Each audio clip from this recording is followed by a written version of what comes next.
మాకు సంబంధించిన మా ఇంటి అల్లుడు కాబట్టి ఇస్తున్నారు. మీరు అదేమీ అర్థం చేసుకోకుండా, మాకు అవకాశం ఇవ్వకుండా, మమ్మల్ని కూడా బోర్డులోకి తీసుకోకుండా మీరు చెప్పండి. బీబీ నాంచారమ్మ వెంకటేశ్వర స్వామికి సంబంధించిన రెండో భార్య, అవునా కాదా మీరు చెప్పండి.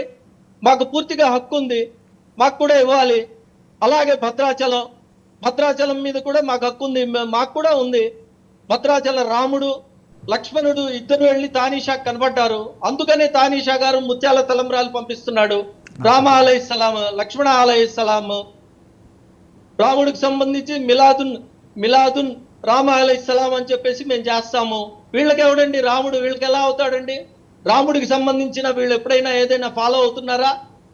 రాముడు ఒక వ్యక్తి ఒక మాట అన్నాడని భార్యనే వదిలేస్తే ప్రజాస్వామ్యవాదులందరూ ఈ చట్టం చేయబాకయా అని చెప్పేసి చెప్తూ ఉంటే ప్రజాస్వామ్యవాదులు బషీర్ గారు చాలా కన్వీనియంట్ గా మీరు ఒక నిమిషం చాలా కన్వీనియంట్ గా మీరు రాముడి దగ్గరికి వెళ్ళిపోయి అసలు సబ్జెక్ట్ నుంచి డివేట్ అవుతున్నారు. ఇన్వేడర్స్ దోచుకున్న భూములని వాళ్ళు దానం ఇచ్చామని చెబితే దానం ఇచ్చామని చెబితే దానం ఎలా అవుతుంది? ఇక్కడ ఈ ల్యాండ్ లో పుట్టినోళ్ళు ఏం కాదు కదా, వాళ్ళు బయట నుంచి వచ్చిన వాళ్ళు కదా.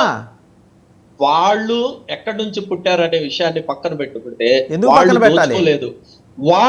వాళ్ళు ఇక్కడే పుట్టారు, ఈ మట్టిలోనే కలిసిపోయారు. ఇప్పుడు రాముడు ఎవరు అంటే సరే బషీర్ గారు, బ్రిటిష్ వాళ్ళు. సరే బషీర్ గారు ఒక నిమిషం. మీరు రాముడు మీవాడు అంటున్నారు, వెంకటేశ్వర స్వామి కూడా మీవాడు అంటున్నారు కదా.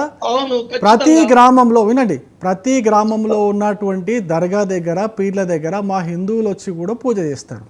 మరి దానికి సంబంధించిన భూములన్నీ కూడా మాకు కూడా హక్కు ఉంటుంది. అట్లానే ఫేమస్ దర్గాలు నెల్లూరు దర్గా కావచ్చు, జేపీ దర్గా కావచ్చు, రాజస్థాన్లో ఉన్నటువంటి అజ్మీర్ దర్గా కావచ్చు, ఈ అన్ని దర్గాల్లో హిందువులు వచ్చి అక్కడ పూజలు చేస్తారు. మరి ఆ దర్గాలకు ఉన్న ఆస్తులన్నీ కూడా మాకు కూడా సంబంధించినవి కదా. సో దాన్ని లాజిక్ పాయింట్గా పట్టుకొని మాకు కూడా వక్ఫ్ బోర్డులో హిందువులకు కూడా ట్రస్ట్ మెంబర్లుగా చేర్చారనుకోవచ్చు కదా.